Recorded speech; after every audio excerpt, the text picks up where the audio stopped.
Good morning, good afternoon, good evening, whatever time you're watching or listening to this, and welcome to this week's episode of the Non-Identity podcast. Now, this week we're joined by an imposter syndrome coach. It's Victor. Hi, Victor. Welcome to the show. Hello. Good to be here. Thank you very much. No worries. Before we get into your line of work, can you just explain to everyone who you are and where you grew up and stuff? Sure. Where I grew up, I've grown up in Southern California. So that's pretty much where I've been most of my life, living just kind of in different areas. I actually recently just finished my PhD in psychology. So I get to call myself a doctor now. And connecting in with that, it's in the aspect of talking about imposter syndrome. It was me learning about my own journey and my own understanding of experiences to really kind of get a better understanding of my own self, what I experience, how I can overcome it, and how I want to help others be able to overcome their own struggles with their self-belief and their desires to achieve what they want in their life. Connecting with that, it's like I've been able to go through, I used to be a teacher, and it was really fascinating to kind of reflect back on things and see how many students during the ages of 13 and 14 and so on, we're already experiencing a lot of this, just a lot of self-doubt, a lot of just questioning whether they were really, worthy of being able to accomplish anything, and understanding that a lot of this starts at such a young age and really can affect you for a lot longer, much later in life. Yeah. For people who don't know, what is imposter syndrome? Yeah, no, great question to start with. So imposter syndrome is basically, it's a aspect of where you do not believe in yourself. You feel like you are not worthy enough to achieve anything. Any successes that you have achieved are based on luck, chance, opportunity, somebody else's work, and it just kind of filtered into yours. At the same time, you are always seeking approval and appreciation and acceptance from other people and other things. So you don't have that within yourself. You don't believe within yourself that you're worthy of it. So you're constantly seeking out that approval from other people. But once you get it, even if you have other people that say, hey, that's a great job, you did amazing, it really looks great, you don't believe it. You figure, now they're just saying that to make me feel better because of multiple different reasons. So it's this constant lack of self-belief, lack of faith in your own self, and seeking approval from others, which you just never get. And so it's this big cycle that you're constantly swirling around. And where it's a syndrome, is it a medically proven syndrome? Like, do people get diagnosed with it, or is it just sort of another part of mental health? It's more about another part of mental health. It is not considered a medically diagnosable issue. Here's the thing too, is that it's called a syndrome, which people feel like, okay, so it's a disease or a disorder, which would make it medically diagnosable. But originally, when it was identified, it was called a phenomenon. And that's a lot of the terminology is still used in research, for instance. And by being a phenomenon, it's based on experiences, which is what it is. It's like from your experiences, you end up creating this negative self-belief. And that's where it comes from. So it's not a disease, it's not a disorder. It's just more about this mental health way of thinking about yourself and your world around you.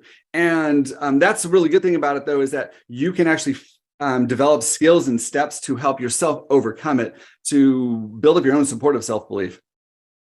And you said earlier on you got into it because of your experience. You mind sharing your experience, which led you to look at the syndrome itself? Yeah. So with mine, it was understanding that I didn't really think there was anything about this until much later in my life, because I just never felt like I was good enough, that was the core of it. And yes, I would seek out approval from others. And it was an aspect of that it carried through my childhood, going through college, where even any successes that I had, I never thought it was because of me. It was like, I got lucky. It's like they were just being light. They were being easy, professors, for instance. Then I took that into my marriage as well. And everything with my marriage that connected with it, it was just always a struggle on feeling that I could never measure up to what was expected, needed, wanted. And in turn, things got to a point where really I just didn't feel like there was a reason for me to be around, because what was the point? Besides me doing chores, for instance, using that as a very simple thing, there wasn't really any other worth that I had for myself. Because again, I was looking out for everybody else. I was looking for other approval from the outside. to the point where it really got me where I was like, maybe my time on this earth is up and really there's no point. But at the same time, my thought was also, wait, this can't be what life is all about. This can't be what the epitome of life is supposed to be about, is actually feeling you're not good enough. You're always seeking, for some other reason. There's got to be something else that's going on. And I ended up going to therapy because of it. And it helped me to understand that these thoughts in my head of me not being good enough aren't because of me. I did not create them. It's really because of my situations when I was younger and carried on over that really brought it up, whether it was other adults kind of being judgmental, being critical of me, kind of twisting things or setting things up where I would always have to put other people before myself. And when you grow up having to put everybody else before yourself, you basically start seeing yourself as secondary or tertiary for that matter, depending on what's going on. So you're never good enough. You don't feel like you're worth enough. Everybody else is better than you and worth more. And once going through therapy and I'm starting to understand this and seeing how this carried over in many different ways, I started understanding more about myself. Did not realize it was imposter syndrome at that point, but started just seeing more things. I went back to school and went through and started getting my second master's in psychology of leadership and development and coaching. As I'm going through that, I'm reading these case documents of different leaders talking about their experiences and how they're not good enough in their job, even though they could be CEOs, presidents, leaders of different kinds of companies, whatever, but they feel like they're not good enough. They are just faking it. They're just trying to make it through. They know they're going to get found out and that they're going to get fired, and they're just, just can never measure up. And as I'm reading things about them and they're talking about their own experiences and what's going on, I thought, wait, that's me. Those are things that I relate to. I understand that. I understand those feelings, those thoughts, the self-talk in your head. And I started to understand that this isn't just a me thing. Because again, with imposter syndrome, you always feel like you're the only one. Nobody else is like that. And as I'm reading this, I'm realizing, oh, this is bigger than me. This is something that affects a lot of people. And I ended up turning more of my attention towards the research and understanding more about what this is, the imposter syndrome, imposter phenomenon, which helped me to then gain a better understanding of how this affects the everyday person, leaders, teenagers, adults, whatever it might be, and then starting to understand steps to overcome it, being able to kind of shift my mindset, pulling away from others and looking at myself and my own qualities. And when do you sort of advise people to sort of seek out help? Because like you were, I am a teacher, and sometimes I'm standing in front of the class and I'm giving information thinking, like, who am I to be standing there giving over this information? I'm just a bloke who's got 2 kids at home, like, and I'm standing past. So obviously we all feel a bit like that in our work sometimes, thinking, we're jamming to that. Like in my last job, I was a behaviour lead. The term was behaviour specialist, but I made them change it because I felt I'm not a specialist. So I was like, I don't want that title, please change it to lead, because I didn't want people coming in and thinking, oh, he's an expert in behaviour because he's titled behaviour specialist. I just started as a teaching assistant and over the years worked my way up to that role. So it was just like, so obviously we all feel like that, but when does it turn into a bit like, but with other mental health syndrome, you've got anxiety, depression, that's like a regular occurrence for you go and seek help. When's a good time to go and seek help for this? Okay. It really depends on the person, and it depends on what they're going through, because in regards to imposter syndrome, yes, many people will experience this when they're actually getting into a new job. You're having a change of life, you're getting into new experiences, and you're going to often feel like, whoa, wait, this is not right for me. I thought this was the right thing, but everybody is, so knowledgeable and I'm not, I don't have that yet. And it's just because you're not up to speed yet. Usually most people, when they get into a new job, a promotion, change of life, it takes them a few weeks to a few months, depending on the circumstances. And all of a sudden things start to fall into place and they start feeling more comfortable. And they're like, oh, wait, okay, I'm getting the hang of this. And they start doing okay. They're starting to like, okay, I got this and I can handle this now. Those that experience imposter syndrome for the majority of their life, though, they always feel this way. They could be working a job for 5 years and be doing a great job, but then they're basically thinking that, okay, everybody else is better than I am. The new person that's just hired, they're better than I am. They're coming in with fresh ideas. They're coming in with better knowledge. They're going to do a better job. And so you always have yourself as beneath everybody else, no matter how long you've been there, what experience you've had.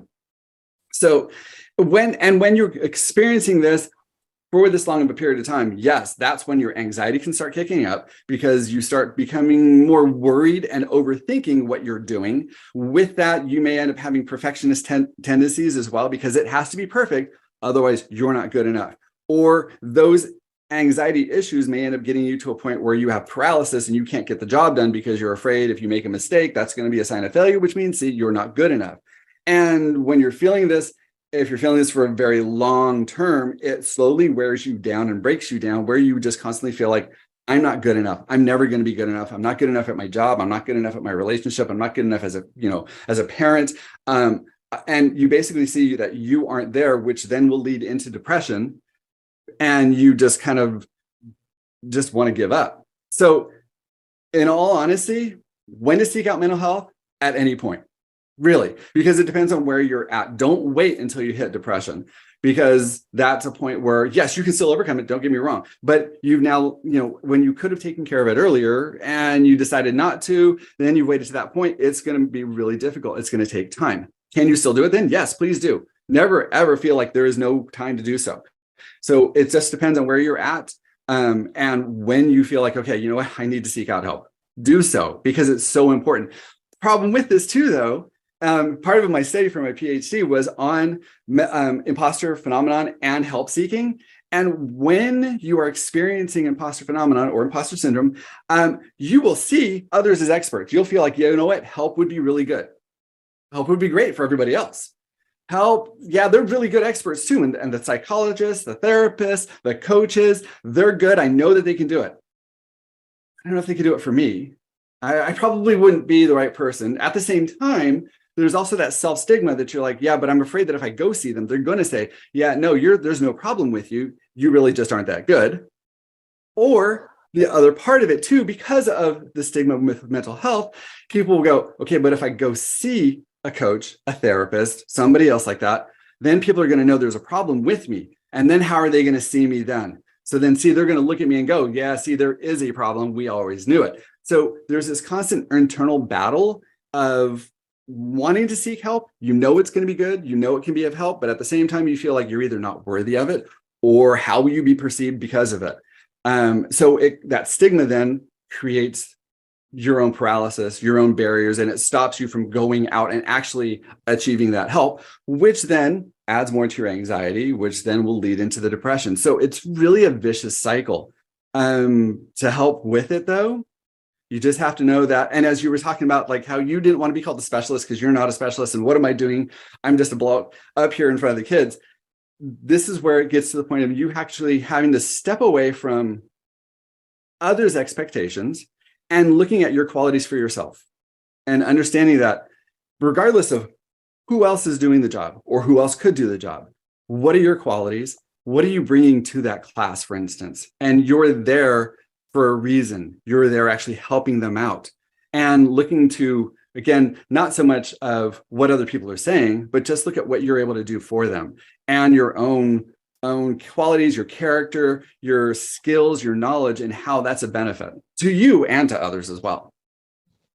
Yeah, no, I totally agree with that. I think all of us in life, really, we put so much expectation on ourselves because we sort of generate what we expect of others onto ourselves. So we expect that we've got our own high morals and our values. So if someone goes against that, it really puts us down. So one thing I learned a lot from when I talked to TA with my mental health was change the expectations. So use the word instead of I don't think they should speak to me like that. I don't think they should say that to me. I'd rather, or I'd prefer. It lowers the expectation, which means you can't get less angry or anxious about it. So you're still going to feel angry, you're still going to feel anxious, but it's not going to be heightened because you've used the word rather and prefer instead of they shouldn't or should not. So that was one thing I really picked up that really helped me personally. That's really good. Yeah. When did you know for you, was it like a light switch moment thinking that I need to get out of this funk I'm in, or was it over a period of time that you wanted to change and look into things to help yourself out? It was probably a combination of both. Honestly, because going through and experiencing all of it, it just kept leading me down a farther path. I kept trying to figure out, what could I do better? What could I do to improve myself, to make myself better for everybody else? And again, it wasn't for myself, it was for the appearance or for the needs of everybody else. And in doing so, I kept working on that, but coming up against the aspect of like, okay, no matter what I did, it still was never good enough, which led me into more anxiety, which led me into depression, which led me to that point where I was willing to give up. I was like, it really doesn't matter anymore because I'm never going to be. And at that point for me, that's when, with all the negative thoughts and my own self-stigma on everything with it, at some point within there, the other thought kicked in, where it was like starting to question it, going, well, wait, life, like I said, life can't be about living like this, where you're not feeling like you're good enough and you just want to give up. There's got to be something more, which means I'm missing something and I'm not catching on to something. And in essence, yes, part of it was, okay, I'm not good enough as I am to understand this. But at that point was also the aspect of like, okay, I can't figure this out. I've tried every single thing I can think of. I need help. I need to talk to somebody who is an expert. And it was scary at first because, yep, part of that fear was, I'm going to see them and they're going to just look at me and go, no, everything else is fine. You're the problem. And I was like, at the same time, though, I thought, you know what? If that is the case, at least I'll know. I'll either know I'm the problem or I'll learn how to change everything that's been going on in my life and what I need to do. So either way, it was going to be a positive because I'm going to learn something out of it. And that was my attitude going into it and what helped me to actually take the steps to seek out help. Yeah, you just said you got your PhD in psychology. Mm-hmm. During that course, was there anything about the brain that surprised you, that when you read about it or you researched about it, that really shocked you, thinking, oh, that now makes more sense to certain things in life? I don't know if it was so much about the brain itself, but just the aspect of how, like, for instance, how complex imposter syndrome is, because you hear a lot about it if people talk about it, it seems to be very almost like simple. Okay, so you're experiencing this, do these 3 things, do these 5 things, and you can break out of it, get yourself out of it, and you'll be fine. However, as I was learning more and more about this, I started realizing that there are so many different levels and so many different intricacies.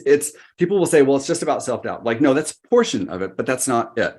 Oh, okay, it's just about that need for approval. Yes, that's a portion of it, but that's not it.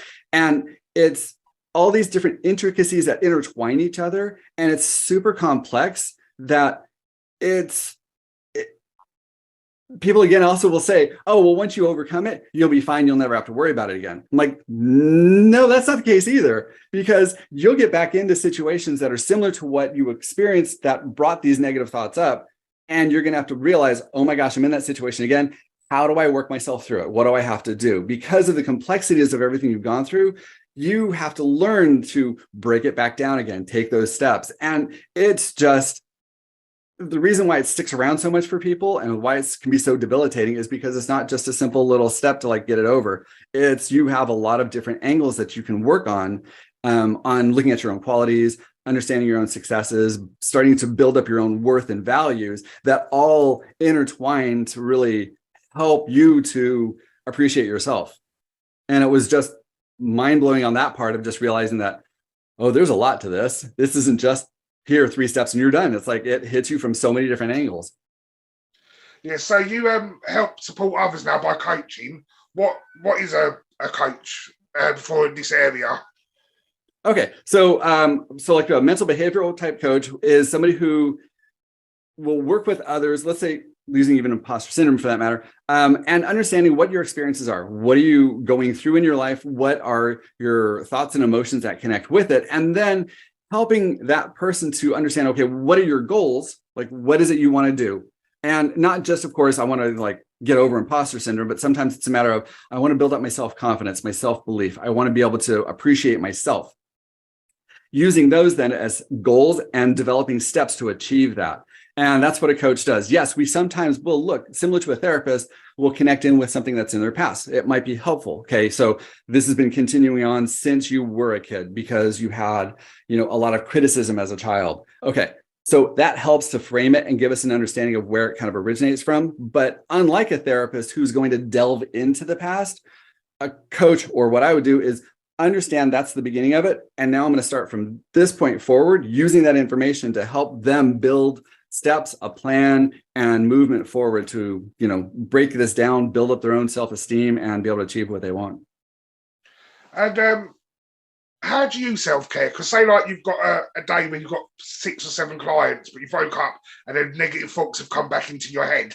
How do you self-care to get yourself through to be able to help support others? That's a good question. And it kind of depends on the week, the day, what's going on. Sometimes it's a matter of just kind of knowing that, okay, my day ends at whatever time, let's say 6 p.m. Okay, after that, I'm going to go for a walk.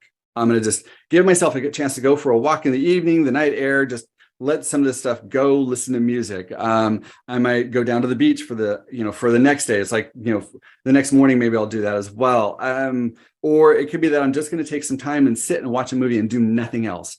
So it gives me the chance to kind of let that stress of the day go, give myself a chance to kind of just re-energize. And just as you said, self-care, it's just doing something for myself. I might treat myself out to a nice dinner just for the fun of it, because I can and I want to, and I want to just know, you know what, I've had a really rough week. I've had a really full week. I've had a really successful week, but I want to just appreciate myself and do something just enjoyable to know that, you know what, I did good and this is a good thing.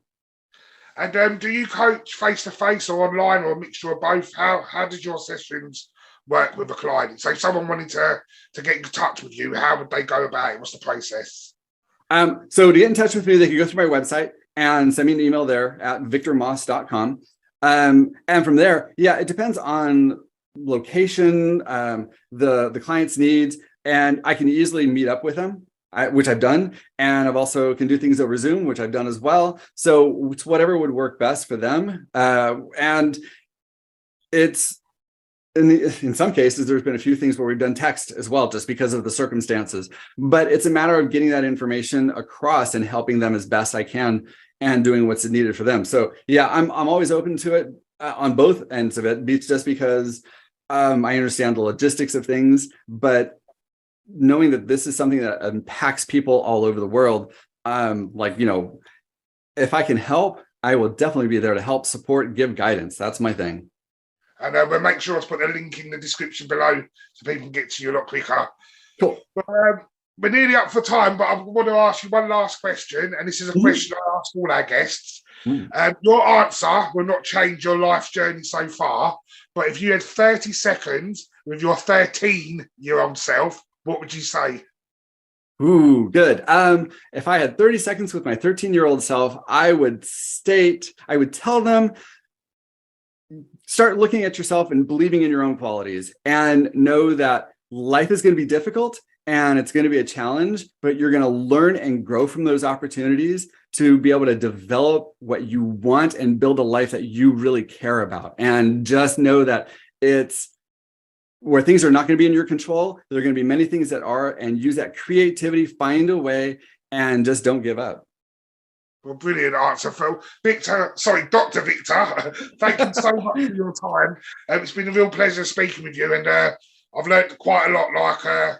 I've sort of heard of this before, but not known too much. I know in the UK that I'm aware of, it's not really spoken about. So I think it's good, another side of mental health that we need to bring to the forefront to help break the stigma around mental health as a whole. So thank you for sharing the information, and I'd love for you to come back on in 5 to 6 months' time and we'll go into things a bit more. I would love that. That would be great. Yeah, let me know, please. Yeah, brilliant. Well, thank you and have a good evening. Great. Thank you very much. You too.